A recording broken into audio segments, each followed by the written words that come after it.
we just need to get the stage ready for this next section. This was one of the highlights of the 2019.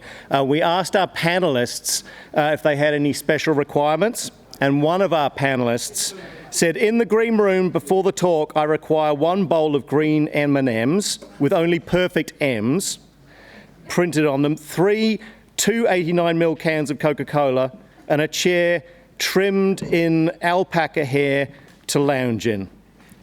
Other than that, no requests. Thanks. So here we are. Sam, we have prepared everything for you. If Sam, Evan and Steve could now come up to the stage, that would be fantastic. And while you're coming up to the stage, I will read out the bios. So Sam Richardson is the head brewer and co-founder of Other Half Brewing. So they're based in Brooklyn, New York. He graduated from Oregon State University with a degree in food science fermentation. He'd been working in breweries since 2002 with stints at the Ram in Seattle, Pyramid Brewing in Portland, Greenpoint Beer Works in Brooklyn, and now Other Half for the last 9+ years. Give it up for Sam.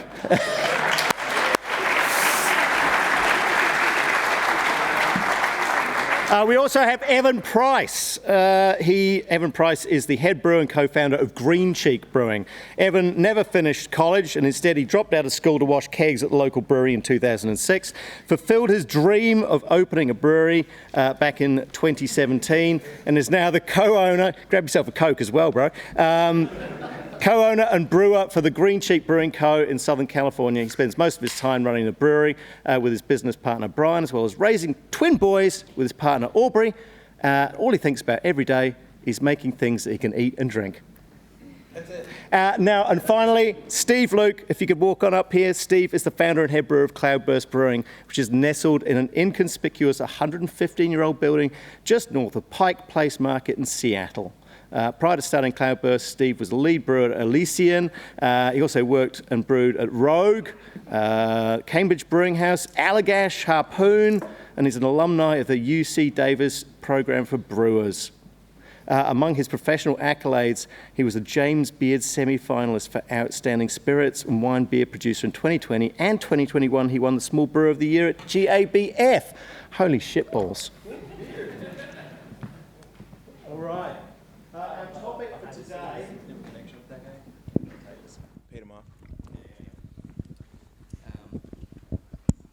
All right, you can hear me.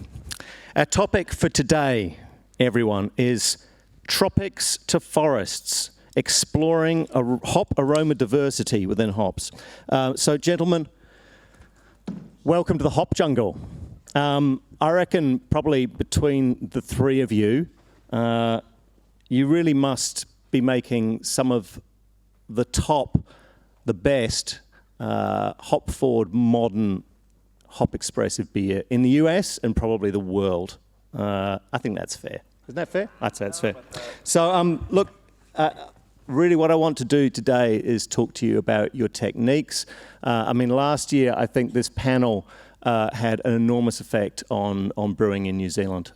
So it's a unique opportunity, an incredible opportunity to pick your brains about what you guys do. Now, I've noticed over the years that I've been brewing the way we treat hops in beer has changed dramatically. So, I mean, let's start with, I don't know, Sam, why don't we start with you? I hope you're hyped up on green M&Ms. How's your approach to hopping changed as a brewer? Wow, that would take a very long time to go over, but we'll talk about it in reference to, I think, modern times, which is really the thought process has changed dramatically around length of time that we're hopping for. And just with the change in kilning temps, how we deal with re-fermentation in our beers. So it's largely around that, and also just the quantities have gone up. I mean, when I first started brewing, we weren't even dry hopping beers, and now we're up to occasionally hitting that 40 gram per liter mark, which is a totally insane number. But how much is that? That's about 10 pounds per barrel. So yeah, it was just, I think it's just managing how green the beer is. Again, trying to avoid extracting negative compounds. But if it comes down to it, like, we just still dry hop to the top. To me, that's the most gentle way to do it. We've tried mechanical agitation, which has usually resulted in greener beers and also more severe re-fermentation. So at this point, it's going back to the old school. What about you guys? There's one talking stick. Pass it along. Well, I mean, then I don't talk as much. Evan will anchor.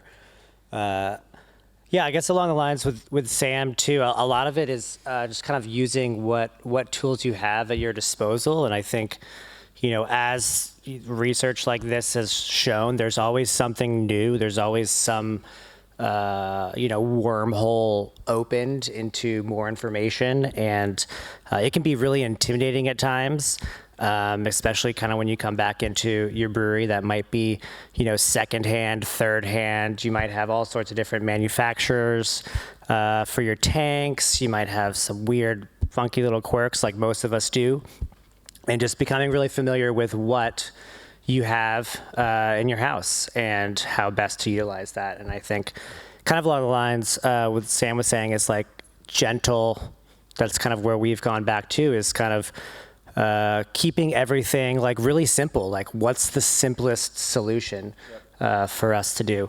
And yeah, I mean, I guess you're kind of along the lines too, but there's all sorts of new technologies, and from the manufacturing side of things too, right? Like, hop cannons were a thing that some friends still use that are super effective, and some people might never be able to afford something even close to resembling a hop cannon kind of a thing. So I think it's kind of really just kind of getting to know yourself and your system is first and foremost. I've got to ask, are there any techniques that you guys have tried and just it failed totally? Something that you would always avoid from now on?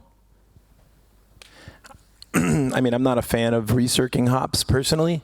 One of the hardest things with doing something like that is, if you are fortunate enough to have a C box in your brewery, which is like a $28,000 US dollar investment. Payment plans. Oh, they're payment plans.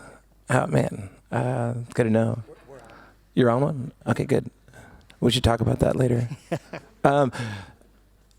Anyway, yeah. So if you're fortunate enough to have one, though, you can't even, the thing clogs immediately the moment you have this. You have hops recirculating in, your fermenter, and you can't even get accurate readings of the DO pickup with what that is. And so, anyway, in our experience, at least as a brewery, we've ended up with harsher beers with that technique. We've ended up with more vegetal sort of characters that we are definitely trying to avoid, and it's not the most exciting. What is exciting? I mean, everything that between Scott and Laura and Dave have been talking about today, which are like thiol driven or citrus tropical aromas that I think end up making our beers be set apart as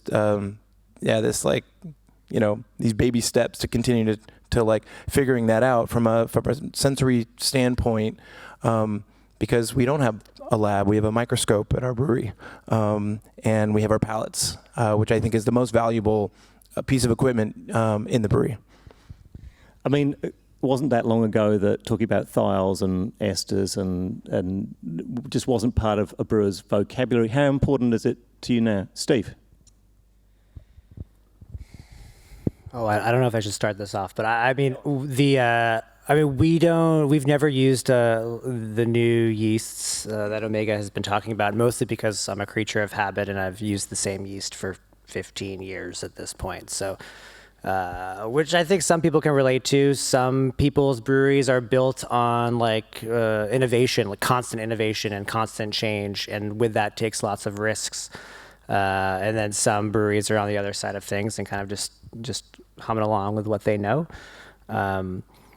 I've been following the thiol threads along, and it's super interesting to me. And we're kind of still waiting for this. Dave got into it, like, we're not getting, hop analysis sheets that are broken down that specifically. So there's only kind of so much you can do other than your sensory notes. And then kind of, I think until that type of lab testing becomes affordable and accessible, like there's only so much energy I can kind of like devote to like worrying about if my selected Mosaic lot or selected Nelson lot has a certain level of free thiols. So that's kind of just like where I'm at.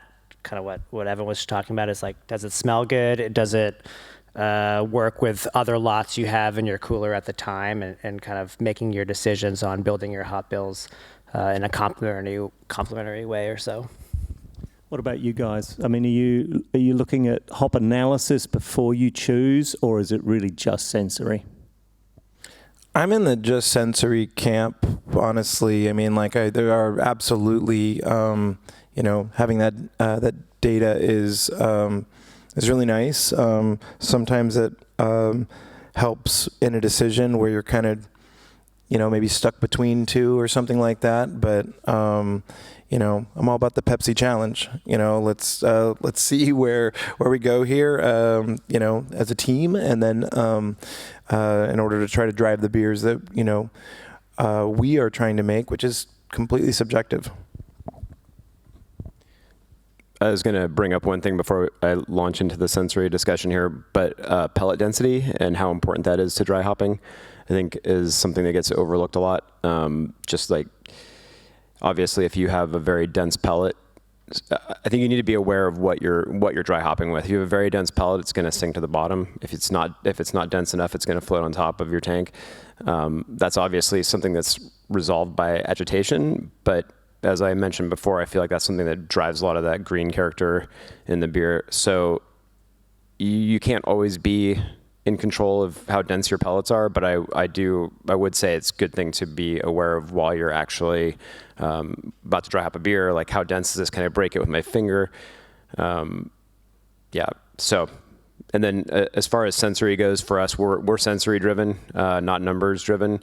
But that being said, we tend to work with the same farms year after year, which I think gives us a level of consistency that we can trust. And I think we're fortunate that we can do that. I don't think that's always the case. But as you work with your suppliers more and more, hopefully they'll get a sense of what things you like and put those in front of you year after year, which I think should be a goal between end user and supplier, is to figure out what you want. I mean, you're the end user, you're the purchaser, and they should be looking to put things in front of you that are within the standards you're looking for. A lot of the brokers do pretty intensive analysis of all the lots, and they can track what you're buying. They should know these things to some degree. So we do rely on that. I think I like to see new hops every year just to make sure, just to like double check what we're working with, that we're still happy. But I think that consistency is probably the most important thing for us. Before you throw that microphone to someone else, obviously Scott was coming up with some fascinating discussion around the temperature at which you dry hop. And I mean, over my career, I've seen just about every possible permutation. How do you guys go about dry hopping? What sort of temperatures? And have you played around with different things? Yeah, so warmer dry hopping we tend to see more re-fermentation. So that's a negative. I like to drop the temp prior to dry hop a little bit. I don't like it to be freezing cold. I like to keep it really just get it below the temperature at which I think we're going to see a lot of re-fermentation. Are you ever concerned that you will get sort of creep that doesn't ferment out and that will happen later? Is that something you've ever seen? Yeah, that's definitely a concern. I don't think we're not dropping it. I mean, if I'm, realistically, we're not dropping it to the point where it won't re-ferment. And we definitely are trying to, at this point, we've tried everything. We've tried to prevent re-fermentation, which is obviously opens you up to problems down the road. We were a brewery that primarily for the first 7 years of existence sold every drop of beer we made out the front door of the brewery. People were taking it home, putting it in the refrigerator. Now, the pandemic changed a lot of that. We're a much bigger brewery. We make a lot of beer that ends up in distro at this point. And then at that point, you have no idea how it's being stored. So that made us really rethink how we were handling the beer. And now we're just trying to force re-fermentation and get it done with, so we don't have to run the risk of it happening on the shelf. And at that point, once you have that re-fermentation, it's never gonna be good. It's gonna be diacetyl laden beer. So that's where we've landed at more recently.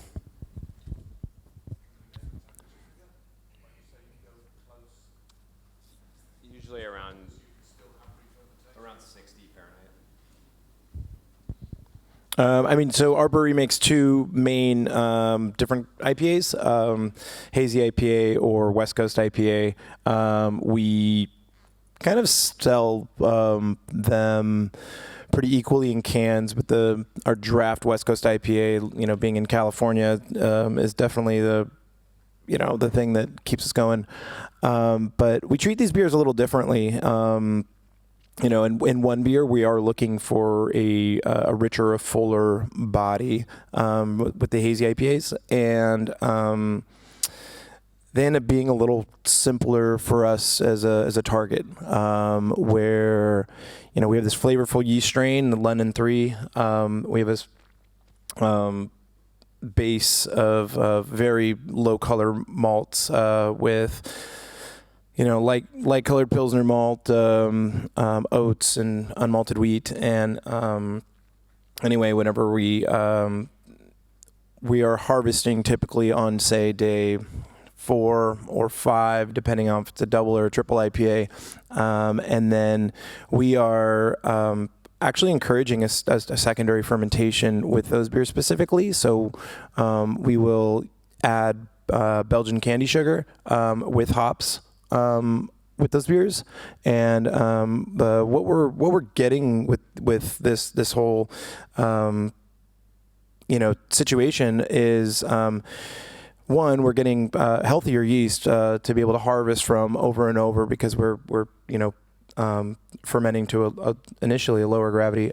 2, we're then getting a stable haze that is rock solid, and then 3, we are getting the aroma and flavor profile from these hops that we really appreciate, and we're getting more tropical character from this small re-fermentation, where we're adding anywhere from 1 Plato. We go no more than 1 Plato, or one and a half Plato a day is the most of sugar that we'll add, depending on the beer. So we've gone as high as a quadruple IPA with a 12% ABV beer, and in those cases, the head on those beers are pretty bad. The foam. So that's not the most picture perfect beer, but it's. Yeah, it's a pretty neat thing of just being able to continue to feed. On the other hand, we have West Coast IPA, which is a little bit more of a struggle. Maybe it's because I personally drink a lot more of those beers, and I have a certain target that I'm looking for. But overall, lean, dry beers that have an appropriate amount of finishing gravity and body in order to create the balance that you're looking for. And so the goal in those beers is something like a 48-hour dry hop time, so that we can get hops in and out as quick as possible. We're harvesting typically, on these 7% ABV beers around day 4, immediately, getting rid of any yeast on the bottom, but we're still at warm temperatures at this point, at 68 degrees. And then we're dry hopping straight through the top. We don't want to agitate the beer too much. We are then just leaving the dry hop port open. The next day, we put 10 pounds of pressure or 15 pounds of pressure on the tank, just to sink and push any of those hops that are on the top into the beer. And we then have, by the next day, we are hitting it with some ALDC and crashing the beer. As long as we have acetaldehyde in check, that's definitely like, a concern to continue to think about in your brewery. And then and if that finishing gravity is getting where we want it to be, which for us has been like liquor to grain ratio in order to create a leaner beer, higher water content, and then continue just to really try our best to just have this really short contact time, which is creating much better tropical aromas, especially for something like Nelson, where the longer it sits, the more vegetal, earthy, and overall shitty it becomes. Are there any hops that you feel need longer contact time? Do you find there's a difference between hops? I mean, it depends on what you're looking for. I think West Coast IPAs, as an example, a lot of times get talked about as being dank, and we like our cannabis in California. Don't get me wrong, but it depends on the brewery or the person or whatever else. If you're talking about garlic onion for dank, count me out. On the other hand, if you're talking about a rich cannabis character that makes you want to smoke a joint, like all in. All in. Steve, what's your philosophy about dry hopping? I remember like hearing like back in the late aughts that Green Flash Brewing, I guess, I don't know if they still are, RIP, they're still around, but one of the they at the time, West Coast IPA was kind of a formative beer in my early brewing career, and I remember hearing that that brewer Chuck Silva was dry hopping cold, and so that's what I did for quite some time. And dry hopping cold at that point was around 40, 45 degrees, and then kind of as we added more hops to the dry hop. I mean, that's back in the day if your dry hop was pushing a pound per barrel, and that was exorbitant, I feel like. And yes, now we know 40 grams per liter is a lot. And so we have kind of evolved at our place into a similar situation that Sam does, where we're in unit tanks. We have no filter, no fuge. And with our house yeast, we're basically on 4-week tank turns for ales. So we ferment slightly cooler for our ale strain, so around 65. And we'll crop day 7. We'll dry hop that day, post crop, just through the top like everyone else does at ambient. But since our building is old and semi underground, that could mean it's 65 degrees. It could mean it's 58 degrees. We don't really have control over that. And since we're unit tanks, I guess we add the hops. We add 5 psi. We'll still see that pressure gain just from primary finishing out. We'll unbung usually 2 days later, and then kind of leave that tank to atmosphere for 3 more days or so until we'll bung it back up and let it gain some more natural head pressure when kind of creep is happening. What are you trying to achieve by opening it up?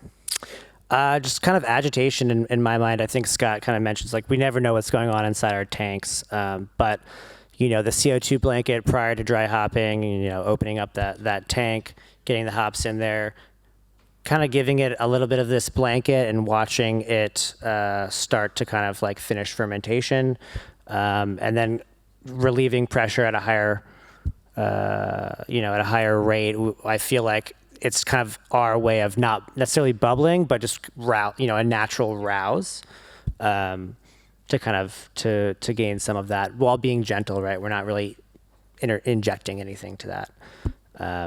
And then yes, it's lots of it's constant dumping with a unit tank, just so that you don't kind of have that kind of like gourdy flavor that we've all come familiar with just beer being on hops too long, pH increases and everything like that too. So It's fairly basic and simple. We don't have a lab either, but it's so sensory based as far as just getting the hops into the beer and off the beer. But there's always going to be hops in that tank for 2 to 3 weeks too. So it's kind of like making sure that it's mopped, making sure that it's not gaining undesirable flavors, kind of in that timeline. Sam, how important are new hop products to you? Obviously, we all play around with T90s and T45s. What's important to you? What's really worked for you? I don't know. I think they all have their place. So I think for us, it's just about increasing intensity and keeping green material out of the tank. So whether it's a cryo product or a pourable, I think that we've tried all of them, and we've had great success with all of them, like across the board. So I think it's just finding out how they work for you, and I do think it's a great method to reduce the green material in your beer, which is that's a risk. This is what I was saying about what they were saying here about the gordiness. Like, the number one thing I think that you need to make sure that you have happening before you dry up a beer is that your yeast health is good, because if your yeast health is poor, you will have issues. Diacetyl, acetaldehyde, those things with poor yeast health are going to crop up more severely, especially the more you dry hop. But yeah, the alternate products, love them. Just another thing in the arsenal. When is like heavy dry hopping too much? Have you found, and I'm asking you particularly, have you found the top limit? No. This is like the great thing about the alternate products is sometimes we can push the envelope. I mean, when we say something, we made beers that I would say are equivalent to 15 pounds per barrel, but we're not doing that with straight T90s. That would be undrinkable and outrageous. I think it's more it's not totally sincere to say it's 15 pounds per barrel, because obviously we're not putting 15 pounds in there, but it's just all about driving that intensity, and I'll always feel like it's worth pushing the envelope. Although we'll say from a cost perspective, when you're selling beer to wholesale, that's not really the best thing to do. So that's got to be an in-house beer, which we still do a lot of that. We'll push the envelope then. Otherwise, no, it doesn't make any sense.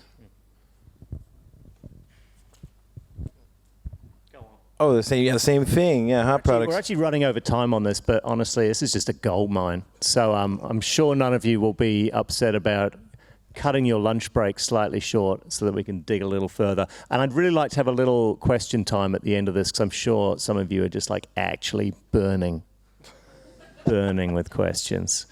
So in fact, maybe we should chuck it open to questions now. Guys, questions. Go.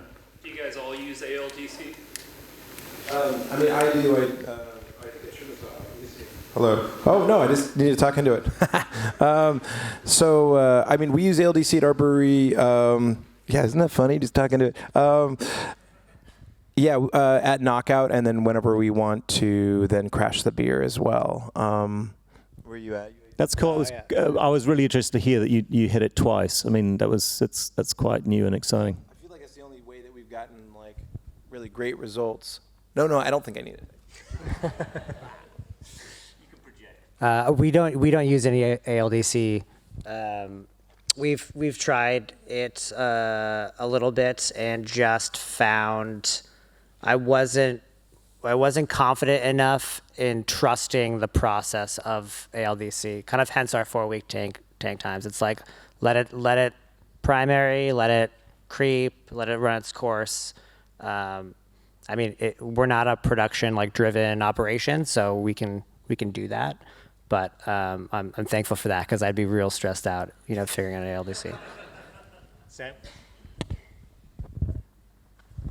I just go back to what I was saying earlier: yeast health, and it's nice to have ALDC as a backup. And I think, but I would. We use it, but yeast health. Nothing more to say on that. Another question. I mean, when you say yeast health, how many generations would you happily go to reusing it straight out of one fermenter and into the next fresh? I mean, from a cost perspective, I'd go on forever, but it's just a matter of, actually maintaining that yeast health. And I can't say how many generations for sure. It depends on what types of beers you make.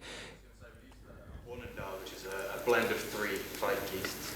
So they could possibly end up with one strain becoming a bit more dominant over time, or something like that, perhaps. So maybe Yeah. more yeast, you might want to be a bit more careful, but. Yeah. We don't do that ourselves very regularly. We definitely, when we blend yeasts, we don't repitch it usually, so I can't speak to that. But if you can keep your yeast healthy, I mean, we brew so many beers that are over 8%. It's really challenging to keep the yeast healthy. So we are pretty regular purchasers of yeast, unfortunately. Another question? Yes. How do you guys see the trend of IPA styles progressing in the States over the next few years? Do you think that it's leveling out, like we obviously had the New England IPA spike, or do you think it's leveling out between clear and hazy IPA a lot more now? I would be speculating, but I'm happy to. Nothing I love more than having an opinion. Anyway,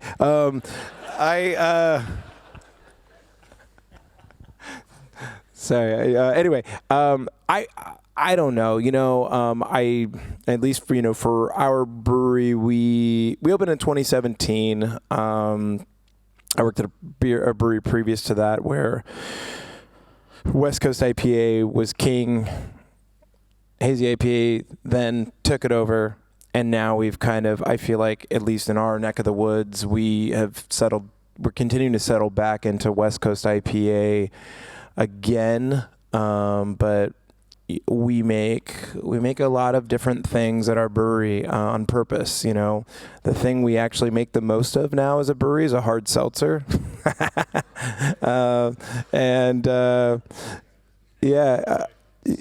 The devil. At $1 a gallon. How do you say no? But it's just interesting to see I feel like the landscape, at least for our customers, it continues to change. But 40% of what we make is probably still, or 30% of what we make is still hazy IPA, with West Coast being, probably 40%, maybe 50%. Steve, crystal ball gaze. What does the future hold? I think there's just such a It's mild, isn't it? We're just going to be making milds. I still have dark mild on tap that's 4 months old. I think a lot of it leans regionally too, and what your customer base is and what's getting people into your space and drinking. I know in the Northwest, there's certainly beers we're all kind of lilting to be drier and slightly more bitter. Just because, the last 5-6 years, residual sweetness was kind of a nice gateway in to gaining more customers, in my opinion, as far as juicy hazy beers go. But now, you kind of are kind of bending more towards how many juicy hazy beers can you have in a row, and how can we design this to make it so that you do want 2 or 3 pints and not just 1 pint and move on to that West Coast Pilsner that is gaining traction right now. Sam, do you want to have the final word? And then we might all go and eat before anyone gets hangry. We don't want that. Counterpoint here, because we can't.